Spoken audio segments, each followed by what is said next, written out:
My name is Jessica Morgan, I'm 26 years old, and I'm standing in my parents' marble-floored living room holding a rejection letter that just shattered my dreams. The paper trembles in my hands as I hear my father's voice drifting from his study, promising $5 million to my brother Derek for his latest revolutionary app idea. $5 million. The same parents who told me $50,000 was too risky for my bakery business are about to hand Derek enough money to buy a mansion. I've spent years watching them throw cash at his failures while I scraped together every penny, working 3 jobs just to survive. But this time, I caught them. Before we dive into this story of family betrayal and the fight for justice, let me know in the comments where you're watching from. Hit that like button if you've ever felt like the forgotten child in your family, and don't forget to subscribe because this story has more twists than a pretzel factory. Trust me, you won't believe what happens when the golden boy's lies finally catch up with him. Growing up in the Morgan household meant living in Derek's shadow, and that shadow grew darker with each passing year. While Derek received private tutoring in mathematics and science, I attended public school with outdated textbooks and overcrowded classrooms. When Derek crashed his BMW during his senior year DUI incident, my parents hired the best lawyer in town and made the charges disappear like magic. When I needed help with college applications, they handed me a stack of scholarship forms and told me to figure it out myself. Derek's academic record read like a cautionary tale of wasted privilege. He'd been expelled from 2 prestigious universities for academic dishonesty, failed to complete his business degree at a 3rd institution, and had launched 4 different ventures that collapsed within months of opening. Each failure resulted in tearful phone calls to our parents, followed by mysterious deposits into his checking account that somehow made all his problems vanish. Meanwhile, I maintained a 4.0 grade average while juggling restaurant shifts, tutoring sessions, and weekend catering gigs to pay for my education.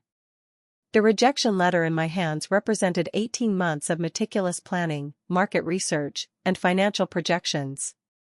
My bakery concept focused on artisanal breads and pastries using locally sourced ingredients, targeting the growing demand for organic, sustainable food options in our metropolitan area. I had secured preliminary agreements with 3 farmers, identified the perfect storefront location, and even negotiated favorable lease terms with the property owner. The business plan included conservative projections showing profitability within 14 months, backed by extensive demographic analysis and competitive pricing strategies. Derek's app idea, by contrast, consisted of a vague concept about connecting people through food experiences with no concrete development timeline, no target market analysis, and no technical specifications beyond a hand-drawn mock-up on notebook paper. During family dinner last Sunday, he'd explained his vision using buzzwords like disruptive innovation and paradigm shift while our parents nodded approvingly and praised his entrepreneurial spirit. When I pointed out the lack of specifics in his proposal, my father dismissed my concerns as jealousy masquerading as business acumen. The confrontation began when I found my parents in the kitchen that evening, discussing Derek's funding requirements with the casual tone they might use to plan a weekend barbecue. My father was explaining how they could liquidate some investments and take out a second mortgage to raise the necessary capital, while my mother worried about whether $5 million would be sufficient for Derek's ambitious timeline. When I asked about the discrepancy between their generous offer to Derek and their harsh rejection of my modest request, their response revealed the depth of their favoritism with startling clarity. Derek has natural business instincts that can't be taught, my father explained with the patience one might show a confused child. He understands market dynamics and consumer psychology on an intuitive level that most people never develop. Your bakery idea, while charming, represents a traditional business model in a saturated market with razor-thin profit margins. My mother nodded in agreement, adding that Derek needed more support because he was taking bigger risks and thinking outside conventional boundaries, while I was apparently stronger and more self-sufficient and therefore required less assistance. The realization hit me like ice water in the face. I wasn't just the less favored child, I was the family scapegoat, expected to succeed without support while absorbing blame for any failures. Every achievement I'd earned through determination and hard work had been minimized or ignored, while Derek's mediocre efforts were celebrated as evidence of hidden genius. The rejection letter wasn't really about business risk or market analysis. It was about maintaining the family hierarchy that had been established since childhood, where Derek's needs and dreams took priority over everything else, including basic fairness. 3 days after the confrontation, I discovered something that made my blood run cold. While helping my mother organize papers in my father's home office, I found Derek's official app proposal submitted to potential investors. As I read through the document, familiar phrases and concepts jumped off the pages like accusations. My market research about organic food trends, my demographic analysis of millennial consumer habits, my financial projections methodology, and even my competitive landscape assessment had been copied almost verbatim into Derek's technology proposal. The theft was sophisticated and systematic. Derek had taken my bakery business plan and reframed the market research to support his app concept, arguing that the same demographic trends driving demand for artisanal foods would embrace technology platforms that connected consumers with unique culinary experiences. My carefully researched data about local spending patterns, seasonal demand fluctuations, and customer acquisition costs had been repurposed to justify his projected user growth rates and revenue streams. Even my risk analysis section had been adapted to address technology development challenges and market penetration strategies. When I confronted Derek privately in his apartment the next morning, his reaction confirmed my worst suspicions. Instead of denial or embarrassment, he laughed with genuine amusement and asked whether I seriously expected him to start from scratch when I'd already done the hard work. "Ideas can't be owned by family members," he said while pouring himself coffee with the casual confidence of someone who'd never faced real consequences. "Besides, you should be flattered that I found your research useful enough to incorporate into a real business venture." His manipulation tactics escalated when I threatened to expose his plagiarism to our parents and his potential investors. Derek's demeanor shifted from amused condescension to calculated menace as he reminded me about my precarious position within the family structure. He could easily convince our parents that I was making false accusations out of jealousy and vindictiveness, he explained, and they would believe him without question because they'd already invested emotionally and financially in his success. If I caused problems for his app launch, he would ensure that I never received another penny of family support for any future endeavors. The legal consultation I sought that afternoon provided little hope for recourse. According to the intellectual property attorney I met with, proving theft of business ideas between family members presented nearly insurmountable challenges, especially when the stolen material had been significantly recontextualized for a different industry. Derek had been clever enough to avoid direct copying of my specific business model, instead taking my research methodology and market analysis while applying them to a completely different product category.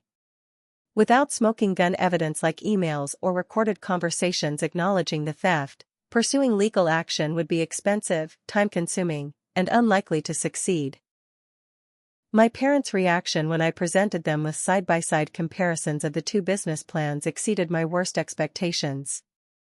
Rather than expressing concern about Derek's academic dishonesty or demanding an explanation for the suspicious similarities, they immediately rallied to his defense with arguments that revealed the depth of their bias.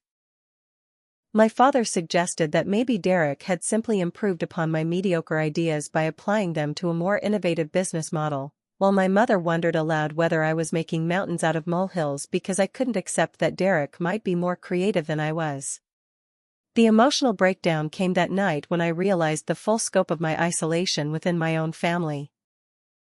Years of working harder, achieving more, and maintaining higher standards had earned me nothing but dismissal and contempt, while Derek's consistent failures were reframed as learning experiences that demonstrated his potential for future success.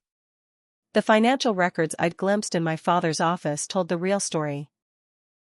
Tens of thousands of dollars transferred to Derek over the past 5 years to cover his debts, finance his lifestyle, and fund his previous failed ventures, while my requests for modest assistance had been met with lectures about financial responsibility and character building. Derek's secret debts painted a picture of systematic financial irresponsibility that our parents had been enabling for years. Credit card statements showed massive expenditures on luxury items, restaurant bills, and what appeared to be gambling losses at various casinos throughout the region. Bank records revealed overdraft fees, bounced check charges, and multiple loans that had been quietly paid off by family money. His investment portfolio consisted entirely of high-risk speculation in cryptocurrency and penny stocks, resulting in consistent losses that were mysteriously covered by additional parental funding. The chance encounter with Sarah happened on a Tuesday morning at a downtown coffee shop where I'd gone to escape the toxic atmosphere of family meetings about Derek's app funding. I recognized her immediately despite not having seen her for over 2 years. Sarah had dated Derek during his second college attempt and had always struck me as unusually intelligent and perceptive, qualities that made their relationship's sudden end particularly mysterious at the time. Her revelation over coffee transformed my understanding of Derek's behavioral patterns and the scope of his deception. According to Sarah, Derek had a well-established method for stealing ideas from people who trusted him, starting with casual conversations about their plans and dreams, followed by increasingly detailed questions about implementation strategies, market research, and financial projections. He would then take those concepts and repackage them as his own innovations, often approaching the original idea creator's potential partners or investors with competing proposals. Sarah's evidence was meticulously organized in a folder she'd been carrying for months, hoping to find someone who would listen to her story. Text messages showed Derek asking detailed questions about her digital marketing thesis, followed by emails where he presented those same strategies to professors and potential employers as his original work. Screenshots revealed how he'd used her social media analytics research to launch a failed consulting business without crediting her contributions or sharing any profits from the few clients he managed to secure. The introduction to Marcus Chen happened through Sarah's network of Derek's former victims. Marcus had been Derek's business partner in a restaurant delivery service that failed spectacularly after 18 months of operation. According to Marcus, Derek had systematically undermined their partnership by secretly negotiating competing deals with their suppliers, redirecting customer complaints to damage Marcus's reputation, and eventually forcing him out of the business entirely. Marcus lost his entire savings, his credit rating, and nearly his marriage before discovering the extent of Derek's sabotage. Our informal alliance formed naturally around shared experiences of betrayal and a common desire to prevent Derek from victimizing others. Sarah's research skills, Marcus's business experience, and my inside knowledge of Derek's current activities created a powerful combination for investigating his fraudulent behavior. We met regularly at different locations throughout the city, sharing information and developing strategies for exposing his pattern of deception before he could secure funding for his latest scheme. The investigation into Derek's current activities revealed a web of false identities and fabricated credentials that was breathtaking in its audacity. He had created multiple LinkedIn profiles with different names and employment histories, established fake references from non-existent companies, and even registered several domain names to create the appearance of legitimate business websites. His investor presentations included testimonials from satisfied customers who turned out to be fictional characters, financial projections based on completely fabricated market data, and technical specifications that were physically impossible to implement with current technology. My parents' true financial situation became clear when Sarah helped me access public records about their property and investments. The modest lifestyle they'd claimed as justification for denying my loan request was completely false. They owned investment properties in 3 states, maintained retirement accounts worth over $2 million, and had recently purchased a vacation home in Florida that cost more than my requested $50,000 loan. The second mortgage they were considering for Derek's app funding would still leave them with substantial equity and financial security. The visit from Aunt Patricia came without warning on a Thursday evening when my parents were attending one of Derek's investor presentations.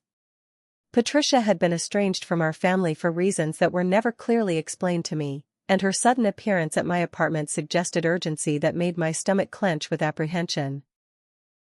Her nervous energy and darting glances toward the door indicated she was afraid of being discovered, and her first words confirmed that my instincts about family secrets were about to be validated in the worst possible way. The adoption revelation shattered every assumption I'd made about my identity and place within the family structure. According to Patricia, my biological parents had died in a car accident when I was 3 years old, and my current parents had adopted me primarily for financial advantages and social status benefits. The adoption had qualified them for significant tax credits, enhanced their reputation within their religious community, and provided them with a compelling narrative about their generosity and compassion that had served them well in business and social circles. Derek had known about my adoption since elementary school, when he'd overheard our parents discussing it with their attorney during estate planning meetings. Rather than keeping this information private, he'd used it as leverage throughout our childhood, threatening to reveal the truth whenever he wanted to manipulate outcomes in his favor. His knowledge of my adoptive status explained many of his casual cruelties over the years, including comments about how I didn't really belong in the family and suggestions that I should be more grateful for the opportunities I'd been given. Aunt Patricia's full confession revealed details about my adoption that made my parents' treatment of me even more disturbing than I'd initially realized. My biological parents had been young professionals who died in a collision with a drunk driver while returning from their anniversary celebration. They had left behind a modest life insurance policy and a college savings account in my name, both of which had been absorbed into my adoptive parents' financial portfolio and used for Derek's various expenses over the years. The legal documentation Patricia provided showed that my biological parents had specifically requested that I be raised with knowledge of my heritage and maintain connections with their families. Instead, my adoptive parents had severed all contact with Patricia and other relatives, moved across the country to eliminate the possibility of accidental encounters, and created an entirely fictional narrative about my origins. They had told their friends and business associates that I was their biological daughter who had been born prematurely, explaining any differences in appearance or behavior as results of early developmental challenges. Derek's knowledge of the adoption had shaped his relationship with me in ways that finally made sense of his lifelong cruelty and our parents' tolerance of his behavior. He understood that his biological connection to the family gave him permanent security and unlimited second chances, while my presence depended entirely on maintaining my adoptive parents' approval and meeting their expectations. This power dynamic had allowed him to manipulate situations throughout our childhood, knowing that any serious conflict between us would result in consequences for me rather than him. When I confronted my parents about the adoption lies the following weekend, their reaction confirmed that they viewed me as property rather than family. Instead of apologizing for the deception or explaining their motivations, they immediately threatened legal action if I caused any public embarrassment or financial complications for Derek's app launch. According to their attorney, my adoption agreement included clauses that could potentially limit my access to family resources if I engaged in behavior deemed harmful to family interests. The identity crisis that followed consumed weeks of sleepless nights and anxiety attacks as I struggled to reconcile my memories of childhood with the reality of my situation. Every family photo, holiday celebration, and birthday party had been built on lies designed to maintain appearances rather than genuine affection. The differences in treatment between Derek and me that I'd attributed to personality preferences or generational changes were actually calculated decisions based on my outsider status within the family hierarchy. Derek's escalation campaign began immediately after learning that I'd discovered the adoption secret. He launched a systematic effort to undermine my credibility with potential business partners and investors, spreading rumors about my mental instability and suggesting that family stress had caused me to develop paranoid delusions about persecution and conspiracy. His whisper campaign reached local business networks, professional associations, and even former college classmates who might have provided networking opportunities or character references. The destruction of my bakery dreams happened with devastating efficiency as Derek's sabotage campaign reached the investors who had initially shown interest in my proposal. Phone calls that had been scheduled were mysteriously cancelled, email inquiries went unanswered, and meetings that had been confirmed were suddenly postponed indefinitely. When I finally managed to reach one of the potential investors directly, he reluctantly admitted that he'd received concerning information about my psychological stability and family conflicts that made investment too risky. The meeting with the family lawyer revealed the full extent of my legal vulnerability within the family structure. All major assets, including the family home, investment properties, and business interests, were legally tied to Derek as the biological heir and primary beneficiary of estate planning documents. My adoption papers included language that limited my inheritance rights and provided grounds for disinheritance if I engaged in activities deemed detrimental to family interests or business operations. My financial desperation reached critical levels as the eviction notice arrived along with mounting credit card bills and student loan payments that I could no longer manage on my reduced income. Derek's sabotage had effectively destroyed my earning potential in the local market, while my parents' financial support had been completely withdrawn as punishment for challenging the family hierarchy. The small apartment I'd been renting became unaffordable, and my savings account dwindled toward zero despite desperate attempts to reduce expenses. Sarah and Marcus's offer of temporary assistance came at the lowest point of my financial and emotional crisis. Sarah had a spare bedroom in her downtown apartment and offered it rent-free until I could stabilize my situation, while Marcus provided part-time work at his new consulting firm that allowed me to cover basic living expenses. Their generosity felt overwhelming after years of family coldness, and their unconditional support helped me understand what healthy relationships were supposed to feel like. Derek's victory celebration made headlines in the local business journal when he announced successful funding for his app development project. The article included quotes from investors praising his innovative vision and natural leadership abilities, along with photographs of Derek posed confidently in expensive suits that had been purchased with family money. Our parents provided statements about their pride in Derek's entrepreneurial achievements and their excitement about the positive impact his technology would have on the community. The public statement from my parents positioned them as successful business leaders who had raised a son capable of attracting major investment for groundbreaking technological innovation. They emphasized Derek's educational background while carefully omitting details about his academic failures, highlighted his previous business experience without mentioning the spectacular failures, and praised his work ethic despite years of evidence to the contrary. The article made no mention of me or any other family members, effectively erasing my existence from the family narrative. The strategic planning for our counterattack began with a detailed analysis of Derek's vulnerabilities and the evidence we'd accumulated about his fraudulent activities. Sarah's research background proved invaluable for organizing our documentation and identifying the most compelling proof of his systematic deception. Marcus contributed business experience and professional networks that would be essential for reaching the right audiences with our evidence, while my inside knowledge of Derek's psychological patterns helped predict his likely responses to different types of pressure. Sarah's insider information about Derek's app revealed technical flaws that made successful implementation virtually impossible with current technology. The artificial intelligence components he'd promised investors required computational resources that would cost millions of dollars annually to maintain, while the user interface designs violated established accessibility standards and would face immediate legal challenges from disability rights organizations.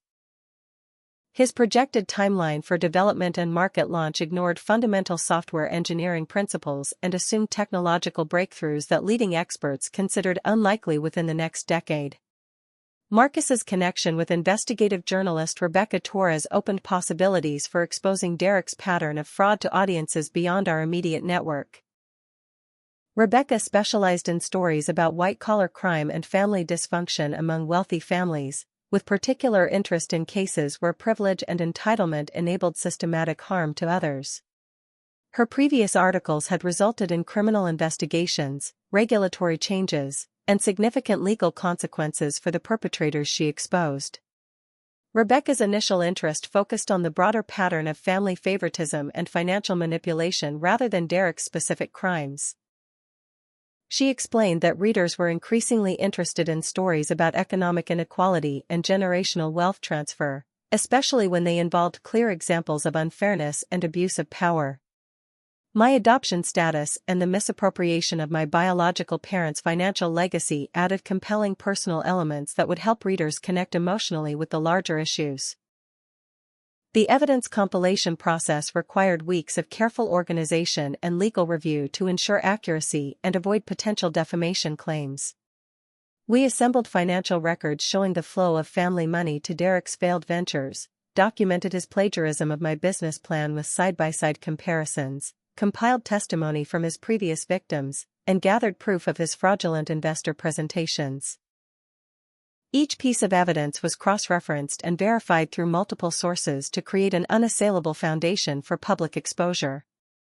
Derek's first major setback occurred when his primary investor pulled funding after conducting an independent technical review of the app proposal. The engineering consultants hired by the investment firm identified fundamental design flaws that would prevent basic functionality, raised serious questions about Derek's technical competence, and recommended against proceeding with development under any circumstances. The withdrawal of funding triggered contractual obligations that required Derek to refund preliminary investments, creating immediate financial pressure that exposed his inability to manage money responsibly. My parents' panic response to Derek's funding loss revealed the extent of their emotional and financial investment in his success. Emergency family meetings were called to discuss damage control strategies, alternative funding sources, and timeline adjustments that might salvage the app project. They pressured Derek to address the technical concerns immediately, bringing in expensive consultants and software developers who quickly confirmed that his promises to investors had been completely unrealistic. The covert operation to contact Derek's remaining investors required careful timing and strategic communication to maximize impact while minimizing the risk of legal retaliation.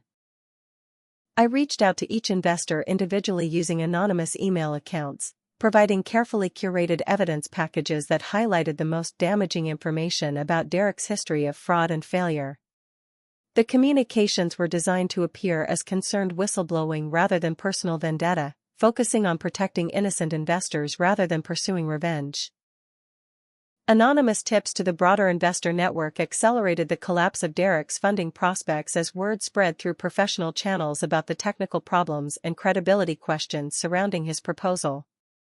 Investment firms conducted their own background checks and discovered additional evidence of Derek's academic dishonesty, business failures, and questionable financial practices. The resulting reputation damage made future funding virtually impossible within the regional business community. Derek's paranoia increased dramatically as his financial situation deteriorated and potential investors continued withdrawing support without clear explanations. He suspected that I was somehow responsible for his problems but couldn't prove direct involvement or identify specific actions that might constitute interference. His anxiety manifested in increasingly erratic behavior, including late-night phone calls to family members, angry confrontations with former business associates, and desperate attempts to identify the sources of negative information about his background. My parents' decision to blame me publicly for Derek's problems represented a final attempt to maintain the family hierarchy and protect their investment in his success. They provided statements to local media suggesting that jealousy and vindictiveness from an adopted daughter were undermining their son's legitimate business efforts. Their public comments portrayed me as mentally unstable and motivated by irrational resentment rather than legitimate concerns about fraud and deception. The community reaction to my parents' public accusations was mixed but generally sympathetic to my situation once people learned about the adoption secret and the evidence of preferential treatment. Neighbors who had observed the family dynamics over the years privately acknowledged that Derek had always received special treatment, while several local business owners expressed support for my bakery concept and criticism of my parents' handling of the situation. The controversy generated significant attention and discussion throughout the community. My public response through Rebecca's interview maintained dignity and focused on facts rather than emotional appeals or personal attacks. I calmly presented evidence of Derek's plagiarism, outlined the financial favoritism that had characterized our family relationships, and explained how the adoption secret had been used to manipulate and control my behavior throughout my life. The interview included specific examples and documentation that made my claims credible and compelling to objective observers. The first crack in my parents' facade appeared when my mother privately contacted me the day after the interview aired, expressing doubt about their public strategy and concern about the long-term consequences of their actions. She admitted that seeing the evidence laid out systematically had forced her to confront uncomfortable truths about Derek's character and their role in enabling his fraudulent behavior. However, she was not yet ready to publicly acknowledge their mistakes or take concrete steps to address the injustices they had created. Derek's desperate decision to hire a private investigator represented his final attempt to find compromising information that could discredit my accusations and restore his damaged reputation. The investigation focused on my personal life, financial activities, and relationships with Sarah and Marcus, seeking evidence of coordination or conspiracy that might justify legal action. However, our careful planning and legitimate activities provided no grounds for meaningful retaliation, leaving Derek with expensive bills and no useful ammunition for counterattack. Rebecca Torres's article appeared on the front page of the business section with a headline that immediately captured regional attention: "The Golden Child Syndrome, When Family Favoritism Destroys Lives." The comprehensive investigation detailed my family's dysfunction with specific examples, documented evidence, and expert commentary about the psychological and financial damage caused by extreme parental favoritism. The article included photographs of key documents, quotes from multiple sources, and a detailed timeline of events that made Derek's pattern of fraud undeniable. The national attention began within hours of the article's publication as social media algorithms amplified the story across multiple platforms. The combination of family drama, financial fraud, and systemic injustice created viral content that resonated with readers who had experienced similar treatment within their own families. Comment sections filled with personal stories from people who identified with my situation, creating a massive conversation about family dynamics, adoption rights, and the long-term consequences of parental favoritism. My unexpected support network grew exponentially as messages poured in from strangers who offered encouragement, shared similar experiences, and provided practical assistance ranging from job opportunities to legal advice.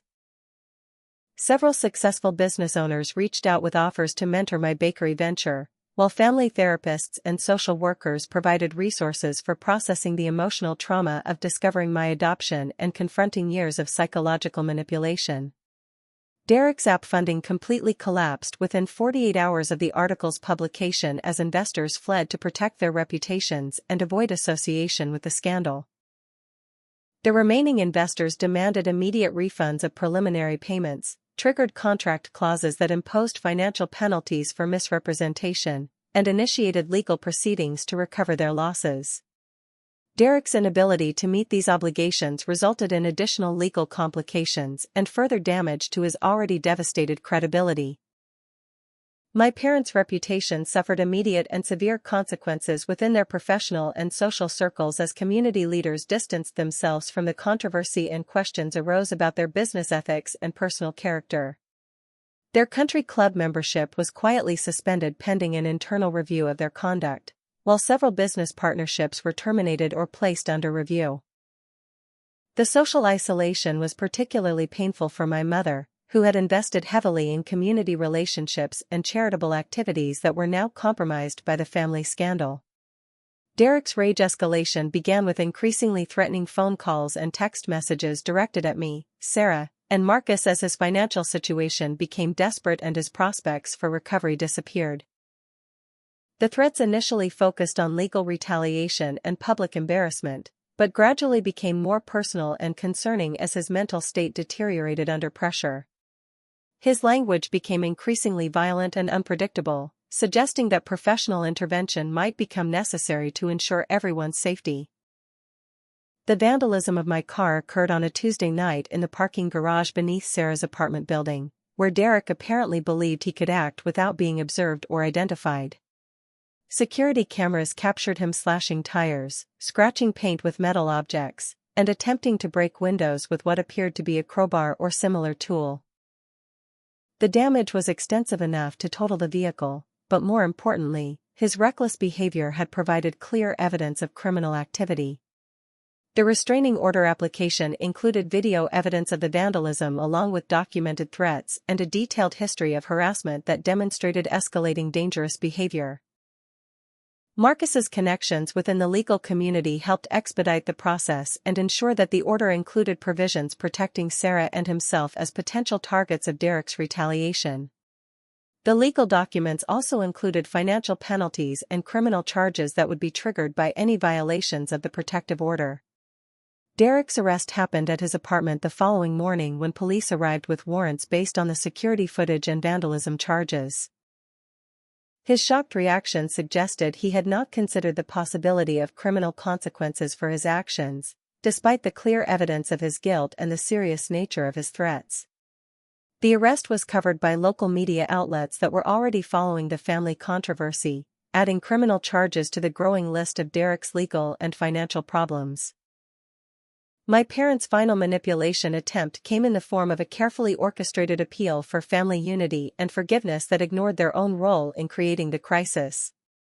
They begged me to drop the criminal charges against Derek, arguing that prosecuting him would destroy any possibility of family reconciliation and cause permanent damage to the family name and business interests.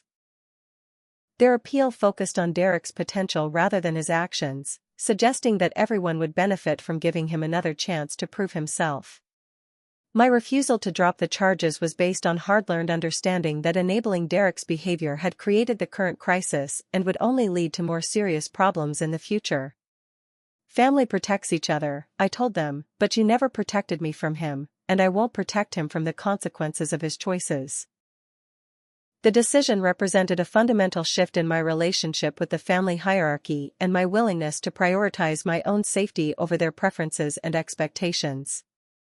My mother's breakdown during our final family meeting revealed genuine remorse about the adoption lies and years of unfair treatment, but also demonstrated her inability to take meaningful action to address the damage that had been done. She admitted guilt about favoring Derek despite clear evidence of his character flaws, acknowledged that they had misappropriated money that belonged to me, and expressed regret about concealing my biological parents' wishes and family connections. However, her tears and apologies were not accompanied by concrete steps to make amends or change future behavior. My father's stubborn denial in the face of overwhelming evidence showed that his pride and ego were more important to him than justice, family relationships, or basic human decency. He refused to acknowledge any wrongdoing despite documented proof of favoritism and financial manipulation, continued to defend Derek's behavior as misunderstood rather than criminal, and threatened to cut off all family support unless I publicly retracted my accusations and restored Derek's reputation. His intransigence made clear that meaningful reconciliation would be impossible as long as he remained unwilling to accept responsibility for his actions. Derek's legal consequences included a guilty plea to vandalism charges, court-ordered anger management counseling, and a suspended sentence that required community service and restitution payments. The criminal record effectively ended any possibility of future investment opportunities or professional employment in legitimate business sectors. His reputation was permanently damaged within the regional business community, and his financial obligations from the failed app venture left him facing potential bankruptcy proceedings. The foreclosure proceedings against my parents' home began when their risky financial strategies and Derek's mounting legal costs created unsustainable debt levels that could not be covered by their remaining liquid assets. The revelation of their true financial situation showed that years of supporting Derek's lifestyle and failed ventures had severely compromised their retirement security and long-term financial stability. Their desperate attempts to maintain appearances had created a house of cards that collapsed under the weight of Derek's latest failure. My mixed emotions about the family's destruction reflected the complex reality of seeking justice against people who had raised me despite their fundamental unfairness and manipulation. While Derek's downfall felt satisfying after years of watching him escape consequences for harmful behavior, seeing my parents lose their home and social standing created unexpected feelings of sadness and guilt. The victory I had sought felt hollow when it resulted in complete family destruction rather than accountability and positive change. My mother's secret outreach came through a mutual friend who arranged a private meeting at a neutral location away from family surveillance and community attention. The coffee shop she chose was across town from our usual haunts, and her nervous demeanor suggested she was taking significant personal risks by reaching out against my father's explicit instructions. Her appearance showed the toll that months of stress and social isolation had taken, with visible weight loss and exhaustion that made her seem older and more fragile than I remembered. The confession she offered included admissions of guilt that went far beyond what I had expected to hear, revealing years of conscious choices to favor Derek despite clear evidence of his character problems and my superior achievements. She acknowledged that they had stolen money from my biological parents' legacy, used the adoption for financial and social advantages while hiding my true heritage, and systematically undermined my confidence and opportunities to maintain family hierarchy. Her tears seemed genuine, but the timing of her regret suggested convenience rather than authentic moral awakening. My father's financial desperation became apparent when he approached me directly with a business proposition designed to save the family home from foreclosure while maintaining his pride and authority within family relationships. His proposal involved a complex loan arrangement where I would provide funds to cover their mortgage payments in exchange for future inheritance rights and partnership opportunities in his consulting business. The terms were heavily weighted in their favor and included clauses that would allow them to modify or cancel the agreement at their discretion.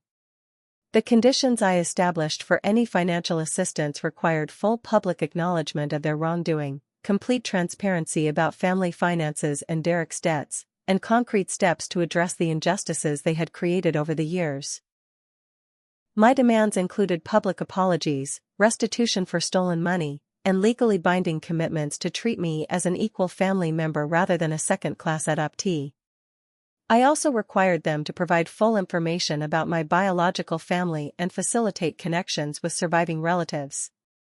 My father's pride prevented him from accepting terms that would require admitting fault or surrendering control over family narrative and decision-making processes. Rather than acknowledging his mistakes and working toward genuine reconciliation, he chose to proceed with foreclosure and bankruptcy rather than subject himself to public embarrassment or loss of authority. His decision demonstrated that maintaining his ego and reputation was more important than preserving family relationships or financial security. Derek's release from jail marked the beginning of a new phase of bitterness and resentment as he faced the reality of his destroyed reputation and limited prospects for legitimate employment or business ventures. His brief incarceration had not resulted in meaningful self-reflection or acceptance of responsibility, but had instead intensified his anger toward me and his conviction that he was the victim of unfair persecution. His behavior upon release suggested that he viewed his legal troubles as temporary setbacks rather than consequences of his own choices.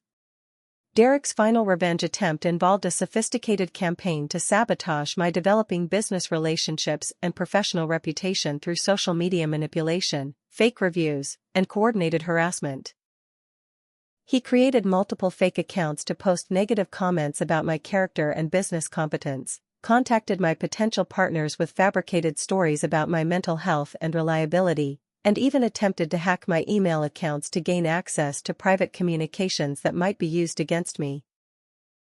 Sarah and Marcus faced Derek's attempts to buy their loyalty with offers of money and business opportunities, designed to isolate me from my support network and undermine the coalition that had exposed his fraudulent activities. He approached Sarah with a proposal to fund her graduate studies in exchange for publicly retracting her statements about his plagiarism, while offering Marcus a partnership in a new consulting venture that would require severing ties with me. Their rejection of his offers demonstrated the depth of their commitment to our friendship and their understanding of his manipulative nature.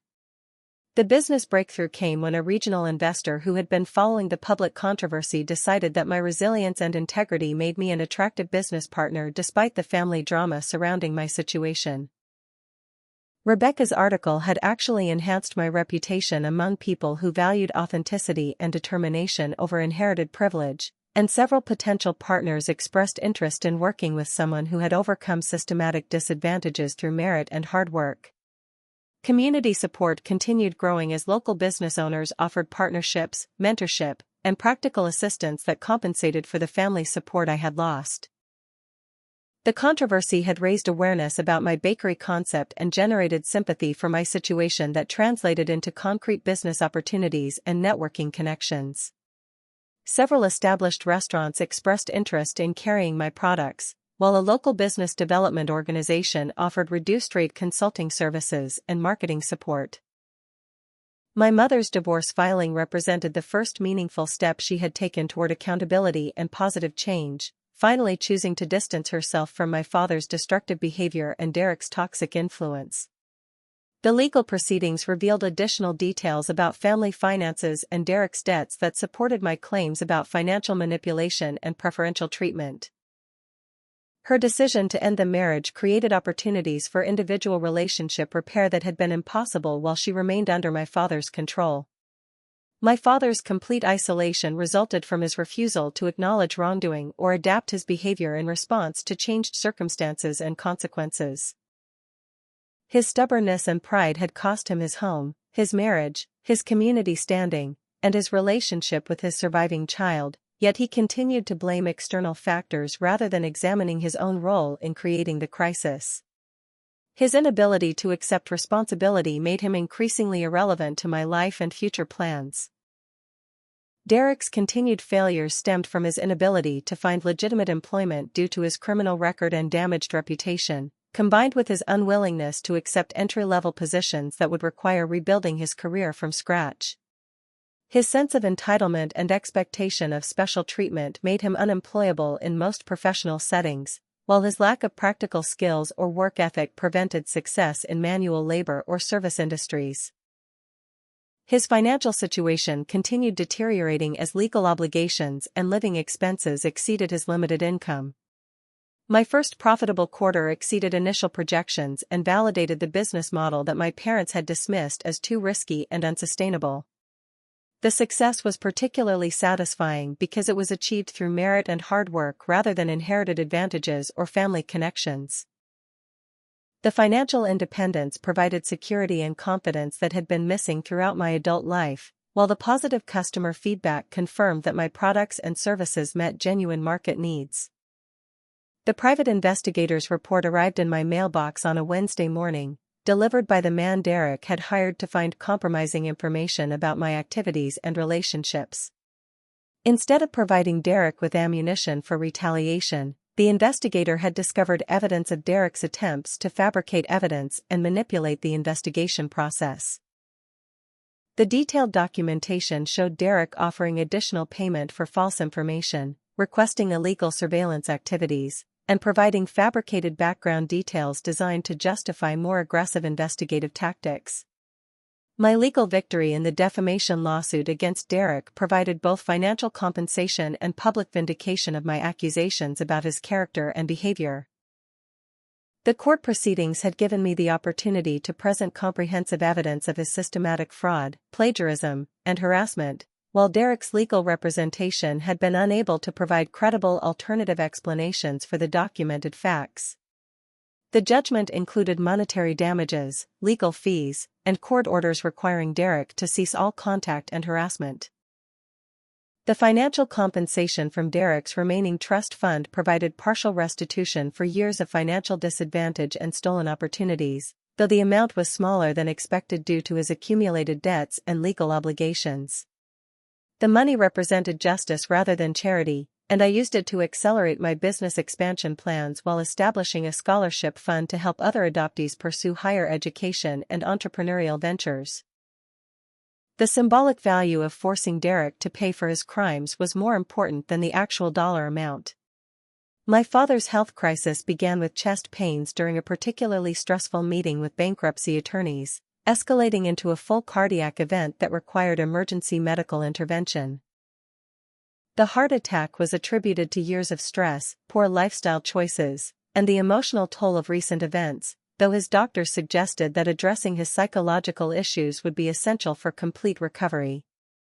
His hospitalization created a temporary pause in family hostilities and forced everyone to confront the possibility of permanent consequences.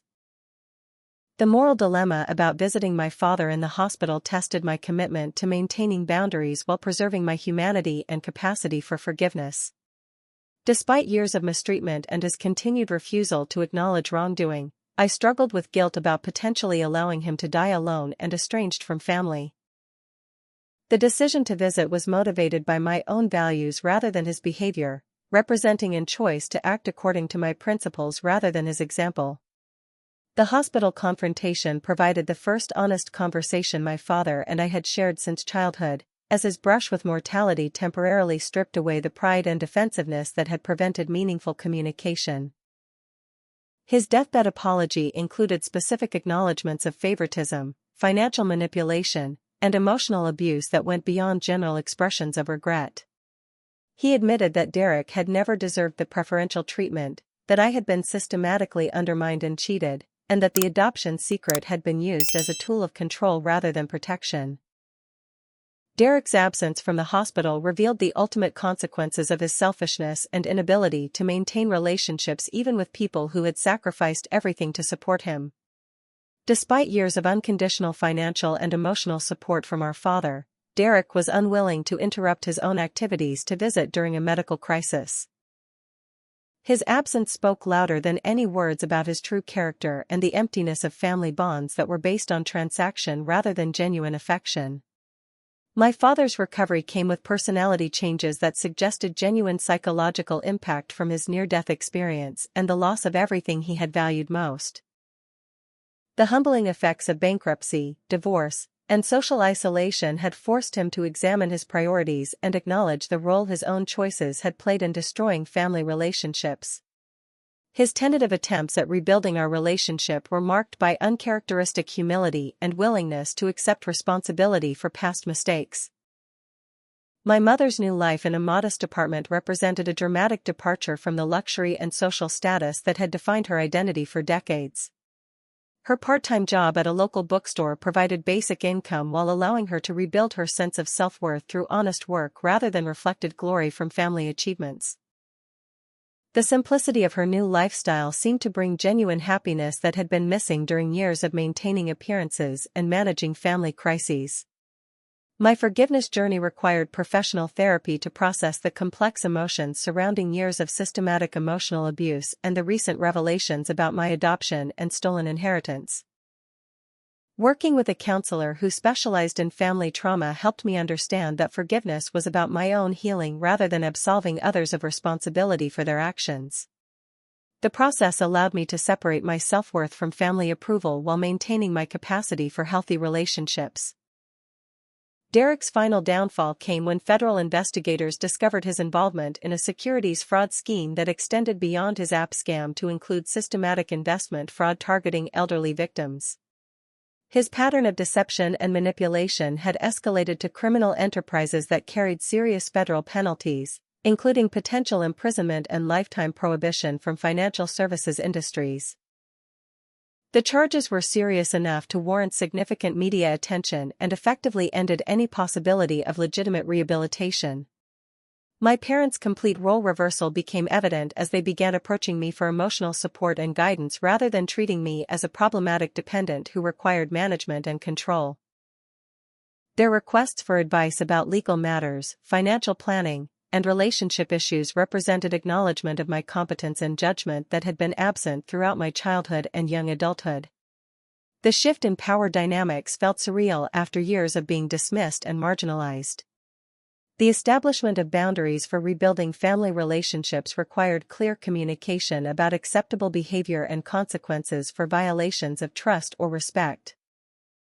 I made it clear that future interactions would be based on mutual respect rather than family obligation, and that my willingness to maintain relationships depended on continued evidence of genuine change rather than temporary remorse. The boundaries included requirements for honesty, accountability, and respect for my autonomy and decision-making authority. Community vindication came through public recognition of my strength and integrity in the face of systematic family abuse and manipulation. Local business organizations invited me to speak about entrepreneurship and overcoming adversity, while regional media outlets featured my story as an example of resilience and determination. The positive attention helped establish my reputation as a legitimate business leader rather than just a victim of family dysfunction. The business expansion with Marcus as my partner represented the culmination of our shared experience overcoming Derek's manipulation and the foundation of a professional relationship based on mutual respect and shared values. Our partnership combined his consulting expertise with my industry knowledge to create a comprehensive business development firm that specialized in helping other entrepreneurs navigate complex family and financial challenges. The success of our collaboration demonstrated the power of relationships built on authenticity rather than blood relations or social expectations. 2 years later, I'm standing in my third bakery location watching customers enjoy fresh pastries and artisanal breads that represent everything my parents once dismissed as unrealistic and financially risky. The business has grown beyond my original projections, with wholesale contracts supplying restaurants throughout the region and a growing online presence that ships products nationwide. The success feels sweeter because it was earned through determination and merit rather than inherited privilege, and every satisfied customer represents validation of the vision my family had rejected. The personal growth that emerged from therapy and processing years of family dysfunction has given me clarity about healthy relationships and the difference between authentic love and manipulative control. I've learned to recognize the warning signs of psychological manipulation, establish appropriate boundaries with people who don't respect my autonomy, and build connections based on mutual support rather than obligation or fear. The skills I developed while surviving family trauma have made me a better business leader, friend, and partner in all areas of life.